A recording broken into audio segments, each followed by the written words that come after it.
এরকম একদিন জুমার সময় রাসূল করিম সাল্লাল্লাহু আলাইহি সাল্লাম খুতবা দিতে তিনি মিম্বারে উঠলেন। প্রথম মিম্বারে পা রাখলেন, তিনি বললেন আমিন। এরপরে দ্বিতীয়বার মিম্বারে পা রাখলেন, তিনি বললেন আমিন। তৃতীয়বার মিম্বারে পা রাখলেন, তিনি বললেন আমিন।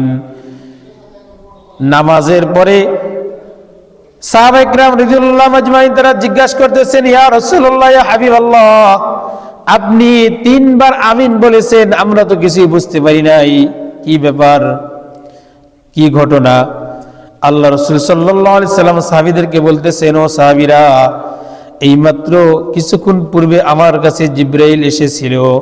জিবরাইল বলে গেছে যে, ইয়া রাসূলুল্লাহ, ইয়া হাবিবাল্লাহ, আপনার যেই উম্মত রমজান মাস পাইল অথচ তার জীবনের গুনাহ মাফ করাইতে পারল না, ওই ব্যক্তি ধ্বংস হোক। আমি তার এই দোয়ার সাথে বলেছি আমিন। এরপরে দ্বিতীয়বার বলেছে, যেই ব্যক্তি পিতা মাতা পেয়েও বৃদ্ধ বয়সে পিতা মাতাকে পাইল অথচ পিতা মাতার সন্তুষ্টি অর্জন করতে পারল না, পিতা মাতার খিদমত করে তাদের কাছ থেকে সন্তুষ্টি অর্জন করতে পারল না, ওই ব্যক্তি ধ্বংস হোক। তখন আমি বলেছি আমিন। 3 নম্বরে জিবরাইল আমিন বলতেছেন, ইয়া রাসূলুল্লাহ, ইয়া হাবিবাল্লাহ, যেই মজলিসে আপনার নাম উচ্চারণ হবে কিন্তু আপনার উম্মত যদি দুরূদ না পড়ে, ওই ব্যক্তি ধ্বংস হোক। আমি বলেছি আমিন। অতএব আল্লাহ রাসূল সাল্লাল্লাহু আলাইহি সাল্লাম দোয়া করেছেন, যে ব্যক্তি রমজান মাস পাইল কিন্তু তার জীবনের গুনাহ মাফ করাইতে পারল না, ওই ব্যক্তি ধ্বংস হোক। ওই ব্যক্তির জন্য আল্লাহ রাসূল বরদোয়া করেছেন। অতএব আমাদেরকে বেশি বেশি করে তওবা ইস্তিগফার করতে হবে। কি করতে হবে? তওবা ইস্তিগফার করতে হবে। রমজানের আগে থেকেই শুরু করতে হবে। এখন বলতে পারেন, কিভাবে বুঝবো আমার গুনাহ মাফ হয়েছে? বোঝার একটা উপায় আছে। উপায় হলো, আপনি যে ভালো কাজ করবেন, নামাজ পড়বেন, রোজা রাখবেন, হজ করবেন, যাকাত দিবেন, দান সদকা করবেন, এগুলার দ্বারা যদি আপনার মনে আনন্দ পান, আপনি যদি তৃপ্তি পান, ভালো লাগে, তাহলে বুঝবেন আপনার ঈমান বেড়েছে, আপনার দোয়া আল্লাহ কবুল করেছেন। কথা বুঝে আসছে? তাহলে 1 নম্বর পরিস্থিতি কি? গুনাহ থেকে, বিগত গুনাহ থেকে কি করতে হবে? মাফ চাইতে হবে। বিগত দিনের, অর্থাৎ গত রমজান থেকে এই রমজান পর্যন্ত যা কিছু গুনাহ করেছি, সমস্ত গুনাহ থেকে কি করতে হবে? তওবা করতে হবে, মাফ চাইতে হবে। 2 নম্বরে, কোন কাজ তার ইলম ব্যতীত পরিপূর্ণতা লাভ করা যায় না। যায়? ইলম মানে কি? জ্ঞান। ইলম অর্থ কি? জ্ঞান। মনে করেন আপনি রাজমিস্ত্রি হইবেন। এখন রাজমিস্ত্রিতে আপনাকে রাজমিস্ত্রি শিখতে হবে আগে, নাকি? প্রথমে লেবারি করতে হবে, এরপরে মিস্ত্রির সাথে থেকে থেকে লেবারি করে মিস্ত্রি ওই আস্তে আস্তে এইটা ওইটা করাইতে করাইতে আপনাকে একসময় কি করবে? রাজমিস্ত্রি বানাই দিবে। এখন রাজমিস্ত্রির কাজ কি? এই ওয়াল করতে হইলে এক ব্যাগ সিমেন্টের সাথে কয় ব্যাগ বালু লাগবে, হ্যাঁ, কতটুকু পানি লাগবে, এগুলি সম্পর্কে তার ধারণা থাকতে হবে। ঠিক কিনা বলেন? হ্যাঁ, একটা পিলার করতে হলে কয় ফিট পিলারটা হবে, কতটুকু রড লাগবে, কতটুকু খোয়া লাগবে, কতটুকু বালু লাগবে, এইগুলা তার জানা থাকতে হবে। ঠিক কিনা বলেন? তা নাহলে তো সে মিস্ত্রি হইতে পারবে না। পারবে না। একজন কৃষক জমিতে চাষ করবে, হ্যাঁ, তার কতটুক সার লাগবে, কতটুক মাটির সার লাগবে, কালা সার, সাদা সার, লাল সার, এগুলি কতটুক কি লাগবে পরিমাণ, এগুলি তার জানতে হবে। হবে কিনা? না জেনে যদি আন্তাজেই সে সার মারা শুরু করে, তাহলে তো ফসল নষ্ট হয়ে যাবে। হবে না? ঠিক তদ্রুপ আমাদেরকে রমজানের আগে রমজানের ফাজাইল মাসাইল জানতে হবে। ঠিক কিনা? কি জানতে হবে? রমজানের ফাজাইল এবং মাসাইল জানতে হবে। এখন দেখা যায় যে রমজানের ফাজাইল মাসাইল রমজানের ভিতরে জানতে জানতে আমাদের রমজানই শেষ হয়ে যায়। ফাজাইল আর জানা হয় না, মাসাইল আর জানা হয় না। ঠিক কিনা বলেন? রমজানে অফার করা হয় যে মসজিদে জোহরের পরে তালিম হবে, মস্ক হবে, সূরা কেরাতের মস্ক হবে। তারপরেও কেউ আমরা আগ্রহ প্রকাশ করি না শেখার জন্য। 2-1 করলেও দেখা যাচ্ছে 1 দিন 2 দিন বসলে এরপরে কেউ আসে না, দিকে 2-1 আর পাওয়া যায় না। তাহলে কি করতে হবে? 2 নম্বরে রমজানের ফাজাইল এবং মাসাইল আমাদের কি করতে হবে? জানতে হবে। 3 নম্বর প্রতিজ্ঞা করতে হবে যে আমি আর গুনাহ করব না। কি করব না? আমি আর গুনাহ করব না। তওবার অর্থ হলো ফিরে আসা। তওবার অর্থ কি? ফিরে আসা। তার মানে যেই কাজ করেছি, যেই গুনাহ করেছি, ওই গুনাহ থেকে ফিরে এসে ওই গুনাহ আর করব না, এই ইরাদা করে এরপরে তওবা করা। কথা বুঝে আসছি? তাহলে 3 নম্বরে কি? গুনাহ থেকে ফিরে আসার প্রতিজ্ঞা করা, যে আমি আর গুনাহ করব না। এই প্রতিজ্ঞা করতে হবে যে আমি আর গুনাহ করব না।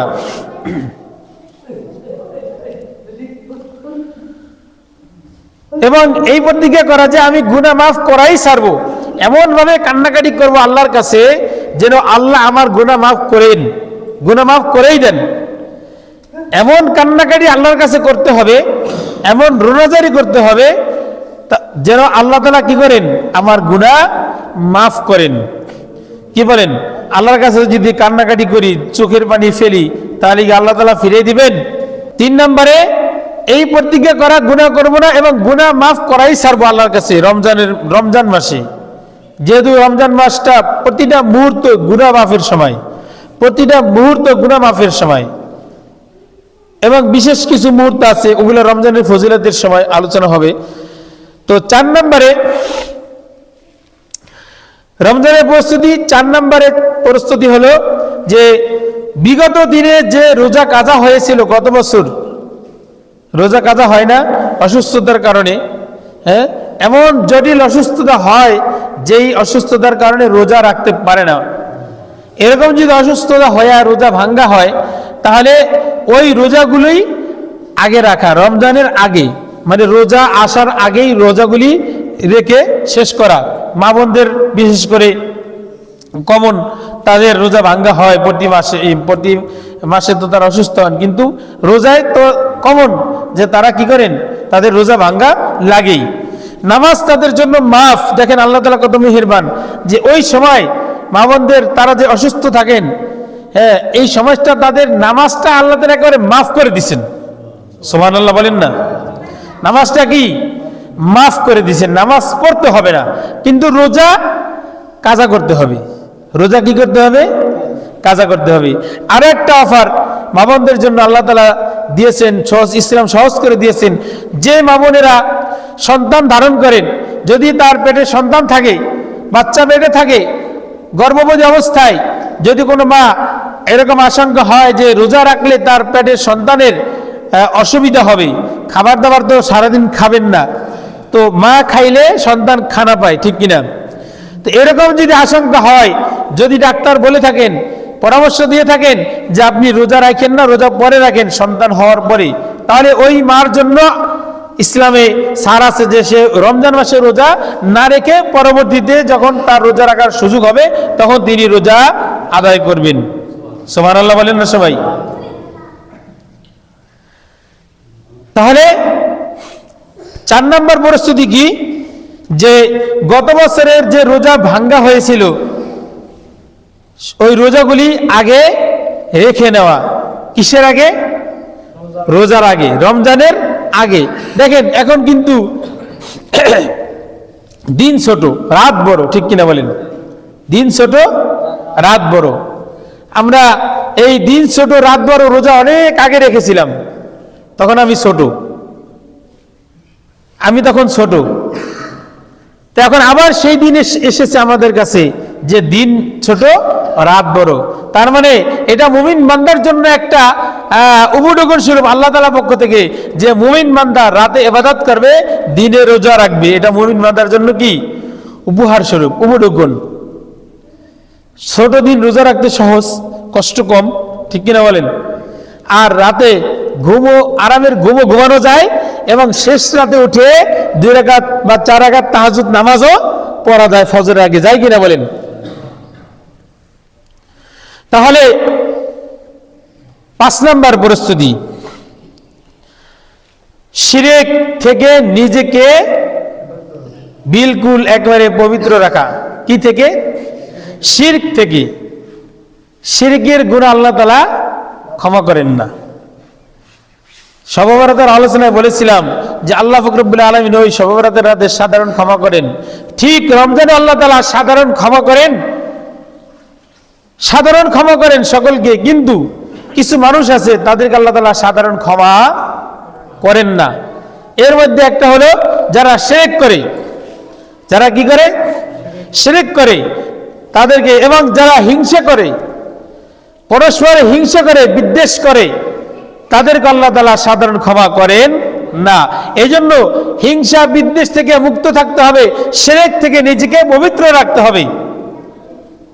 কথা বুঝে আসছে? তাহলে 5 নম্বর প্রস্তুতি কি? শিরক থেকে, বলেন সবাই, শিরক থেকে নিজেকে কি করতে হবে? মুক্ত রাখতে হবে। শিরক করা যাবে না। আল্লাহ তাআলা বলেছেন যে আমি বান্দার সব গুনাহ ইচ্ছা করলে আমি মাফ করে দিব, কিন্তু সে যদি আমার সাথে কাউকে শরীক করে আমি এই গুনাহ তাকে মাফ করব না।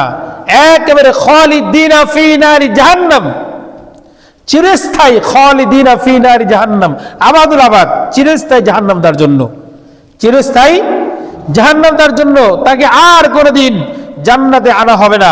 যে ব্যক্তি গুনাহ করেছে কিন্তু তার ভিতরে ঈমান ছিল, সে শিরক করে নাই, আল্লাহ তাআলার সাথে কাউকে শরীক করে নাই, সামান্যতম ঈমান তার মধ্যে ছিল, কিন্তু সে গুনাহগার, তার এই গুনাহের শাস্তি ভোগ করতে করতে করতে কত বছর যে ভোগ করবে আল্লাহ ভালো জানেন।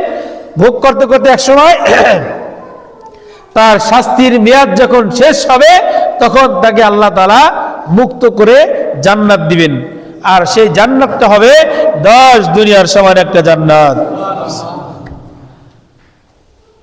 কিন্তু শাস্তি তো ভোগ করতে হবে। এখন অনেকে মনে করতে পারেন ঠিক আছে তাহলে আমার যেন ওইটাই দেয় আল্লাহ, কিন্তু এই যে শাস্তি যে কত বছর, কত কোটি কোটি কোটি কোটি বছর শাস্তি ভোগ করতে হবে, এটার তো কোনো গ্যারান্টি নাই, মানে কোনো নিশ্চয়তা নাই। শাস্তি কি ভোগ করতে পারবো আমরা? কি বলেন? আগুন সহ্য করার ক্ষমতা কি আমাদের আছে? আছে কারোর? আপনাদের কারো আছে? সবাই তো কথা বলেন না। তাহলে তো আজান দিলে তো মসজিদে তো আসেন না যে জাহান্নামের আগুন সহ্য করতে পারবো না আল্লাহ, আমি নামাজে গেলাম, তোমার ভয়ে আমি নামাজ পড়তে গেলাম। কি বলেন? হ্যাঁ, ভয় নাই। আগুন নিয়ে আমরা ভয় পাই না, করোনা নিয়ে আমরা ভয় পাই নাই। করোনা তো গেছে, করোনার সময় কিছু ভয় পাইছিল প্রথম মানুষ, কিন্তু পরবর্তীতে করোনার মানুষ ডরায় নাই, ভয় পায় নাই। আগুন আর কি, আগুন আর কি করবে? জাহান্নামের আগুন আর কি করবে? জাহান্নামের আগুন কি দেখা যায় নাকি? কি বলেন? এরকম মনের ভিতরে অনেকের থাকতে পারে যে জাহান্নামের আগুন কি দেখা যায় নাকি? দুনিয়ার আগুন যদি বিশ্বাস করে থাকেন যে দুনিয়ার আগুন কে দিছেন? আল্লাহ তাআলা দিছেন, তাহলে জাহান্নামের আগুন আল্লাহ তাআলা দিতে পারবেন, দিবেন। তাহলে কত বছর যে থাকতে হবে জাহান্নামের আগুনে কোনো হিসেব নাই। এই জন্য আমাদেরকে কি করতে হবে? শিরক থেকে আমাকে নিজেকে মুক্ত রাখতে হবে। শিরক, হিংসা, বিদ্বেষ। এরপরে যদি কেউ বাবা মায়ের সাথে বেয়াদবি করে থাকে, বাবা মার বিরুদ্ধাচরণ করে থাকে, বাবা মা যদি কোনো সন্তানের প্রতি অসন্তুষ্ট থাকে, বাবা মার কাছ থেকে মাপ চেয়ে নেওয়া। বাবা মার কাছ থেকে কি করা? মাপ চেয়ে নেওয়া। বাবা মা যদি অসন্তুষ্ট থাকে, যত ইবাদত করেন কবুল হবে না।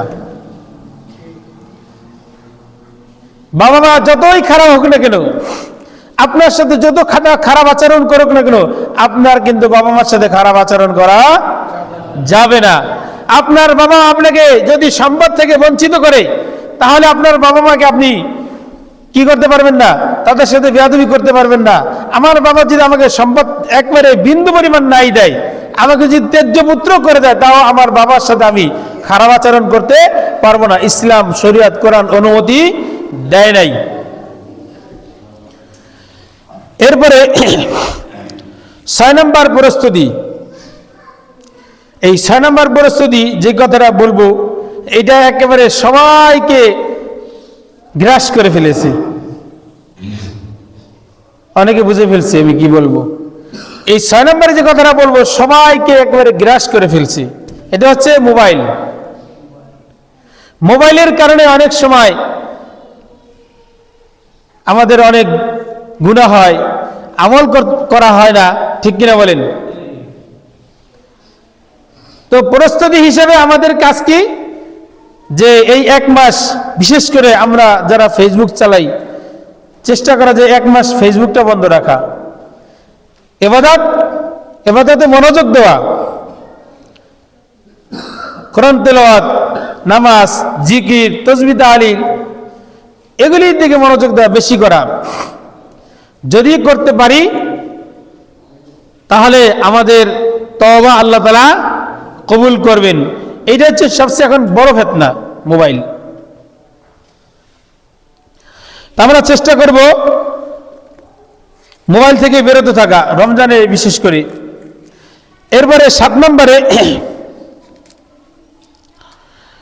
গত রমজানে আমার আমল করা হয় নাই কেন, কি কি কারণে আমি আমল করতে পারি নাই, ওই কারণগুলো চিহ্নিত করা, চিহ্নিত করে ওই কাজগুলি ছেড়ে দেওয়া। যেমন বন্ধু বান্ধবের সাথে আড্ডা দেওয়ার কারণে আমার আমল করা হয় নাই, বন্ধু বান্ধব আড্ডা ছেড়ে দেওয়া। এরপরে মনে করেন ব্যবসা বাণিজ্য, অনেক ব্যস্ততার কারণে ব্যবসা বাণিজ্য একবারে ঘিরে ধরছে, ব্যবসা বাণিজ্য একটু কমাইয়া দেওয়া। যদি কর্মচারী থাকে, কর্মচারীদেরকে কাজ কমাইয়ে দেওয়া, যে একটা টাইম নির্ধারণ করা যে আমার ব্যবসা বাণিজ্য রমজানে চলবে সকাল 7টা থেকে দুপুর 1টা পর্যন্ত। কি সম্ভব কিনা করা, বলে? হ্যাঁ, সম্ভব না? দেখবেন অনেক সময় সরকারি অফিস আদালত একটা টাইম নির্ধারণ, ব্যাংকে একটা টাইম নির্ধারণ করা আছে না, অফিস আদালতে টাইম নির্ধারণ করা আছে না, যে এই কয়টা থেকে এই কয়টা পর্যন্ত অফিস। এর মধ্যে আমরা কিন্তু যারা অফিস আদালতে যাই বিভিন্ন কাজের জন্য, আমরা কিন্তু ওই টাইম নির্ধারণ করে যাই, টাইমের দিকে আমরা লক্ষ্য করেই ওই কাজগুলো আমরা করতে যাই, ঠিক কিনা বলেন? মনে করেন ইউনিয়ন পরিষদ 10টা থেকে খোলা শুরু হয়, 10টা থেকে কাজ শুরু হয়, ব্যাংক 10টা থেকে শুরু হয়, 10টার আগে আমরা ব্যাংকে ঢুকি না, ঢুকি আবার বিকাল 4টা পর্যন্ত লেনদেন চলে, আমরা বিকাল 4টার মধ্যেই সমস্ত লেনদেনগুলো করে ফেলি। এরকম যদি আমার জীবনের কাজগুলোকে আমি রুটিন বানাই নেই, যে আমি এই ব্যবসা দোকান আমি এই কয়টা থেকে এই কয়টা পর্যন্ত দোকান করব, আপনি দোকান করেন, দোকানের সামনে একটা সাইনবোর্ড রাখেন, লেখেন, সাইনবোর্ড লিখে দোকানের সামনে আপনি টানায় রাখেন যে আমার দোকান রমজানে 8টা থেকে 1টা পর্যন্ত চলবে, এরপরে আমার দোকান আর চলবে না। সম্ভব কিনা বলেন? সবকিছু সম্ভব। এবং রুটিন করে নেওয়া, হ্যাঁ, যে কি কি কাজ আমি কখন কি কাজ করব, এরকম একটা রুটিন করা রমজানের প্রস্তুতি হিসাবে। এরপরে 8 নম্বরে, যে রমজানের যে আমলগুলি, ওই আমলগুলি রিহার্সাল করা। রিহার্সাল তো অনেকেই বুঝি না, আমরা তো অনেকেই বুঝি রিহার্সাল কারে কয়, মানে পুনরাবৃত্তি করা। রমজানের কি সবচেয়ে বড় আমল কোনটা বলেন তো? রমজানের মধ্যে সবচেয়ে বড় আমল কোনটা? রোজা রাখা। রোজা রাখা সবচেয়ে বড় আমল না রমজানের? রোজা রাখা সবচেয়ে বড় আমল। তাহলে রমজানের আগে যদি মনে করেন এই এখনো 5-6 দিন বাকি আছে, আমি যদি 2-3 দিন রোজা রাখি রমজানের আগে, মনে করেন আগামীকালকে একটা রাখলাম, রবিবার দিন গ্যাপ দিলাম, সোমবার দিন একটা রাখলাম, মঙ্গলবার গ্যাপ দিলাম, বুধবার অথবা বৃহস্পতিবার তো রোজাই, বুধবার একটা রাখলাম, অথবা নাই রাখলাম, সপ্তাহে 2টাই রাখলাম, এক সপ্তাহে 2টা রাখলাম, তাহলে একটু কিছুটা প্রস্তুতি হইল আমাদের। এরপরে তারাবির নামাজ আমরা পড়ি, তাহলে কিছু নফল নামাজ এশার নামাজের পরে পড়া, অথবা এরপরে শেষ রাতে ফজরের আজানের আধা ঘন্টা আগে বা 1 ঘন্টা আগে উঠে কিছু নামাজ পড়া, 4 রাকাত 6 রাকাত 8 রাকাত যাই হোক পড়া। এরপরে কোরআন তেলাওয়াত আমি রমজানে যদি নির্ধারণ করি যে আমি রমজানে দৈনিক 1 পারা তেলাওয়াত করব, তাহলে এখন কমপক্ষে 1 পৃষ্ঠা পড়ি, একদিন 1 পৃষ্ঠা পড়ি বা 2 পৃষ্ঠা পড়ি, তাহলে আমার কি হবে? রমজানের প্রস্তুতি নেওয়া হবে। তাহলে রমজানে এই আমলগুলি করতে আমার কি হবে না? কষ্ট হবে না। মনে করেন যারা মোটরসাইকেল চালান, আপনি একসাথে যদি 5 গিয়ার মাইরা যদি পিকআপ দেন, গাড়ি কি চলবে না বন্ধ হইবে? কি বলেন? গাড়ি চলবে না বন্ধ হবে? বন্ধ হয়ে যাবে। আপনি ফার্স্ট গিয়ার দিবেন, এরপর স্পিড উঠাইবেন 10-15 স্পিড উঠাই আবার আরেক গিয়ার দিবেন, আবার স্পিড 30-35 উঠাই আবার আরেক গিয়ার দিবেন, তাহলে আপনার গাড়ি আস্তে আস্তে আস্তে আস্তে কি স্পিডে উঠবে। যদি আপনি একসাথে 5 গিয়ার মেরে আপনি যদি পিক আপ দেন, গাড়ি জায়গায় বন্ধ হয়ে যাবে, ঠিক কিনা বলেন? ঠিক এরকম ভাবে আপনি রমজান মাসে চিন্তা করতেছেন আমি রমজান মাসে স্পিড বাড়াই দেবো একসাথে 5 গিয়ার, হবে না। এই জন্য রমজানের আগে এই কাজগুলি আমাদেরকে কি করতে হবে? প্রস্তুতি হিসাবে করতে হবে। 9 নম্বরে রমজানের আমলগুলি রুটিন তৈরি করা, যে কথা বললাম। এরপরে 10 নম্বরে শাবান মাসে 29 তারিখ, এই যে একটা সুন্নতের কথা বলি, বিলুপ্ত প্রায় সুন্নতটা, রমজানের 29 তারিখ, এই শাবানের 29 তারিখ, এই যেদিনই হোক চাঁদ দেখা, মানে চাঁদ তালাশ করা, এটা একটা সুন্নত। চাঁদ কি করা? তালাশ করা। আমরা এখন চাঁদ তালাশ করি মোবাইলে, টিভিতে, ঠিক কিনা বলেন? আমরা এখন আর ওই মাঠে গিয়া বা গাছের উপরে গিয়া বিল্ডিং এর ছাদে গিয়া চাঁদ তালাশ করি না। আমরা চাঁদ তালাশ করি কোথায়? মোবাইলে, ফেসবুকে খবর আছে কিনা। যাই হোক, এই সুন্নতটা আমরা পালন করব যে 29 তারিখ কি করা? চাঁদ তালাশ করা, এটা একটা সুন্নত। যে কথাগুলি বললাম এবং শুনলাম, আল্লাহ তাআলা আমাদের সকলকে আমল করার তৌফিক দান করুক। সকলে বলে আমিন। আখির দাওয়ানা আলহামদুলিল্লাহি রাব্বিল আলামিন।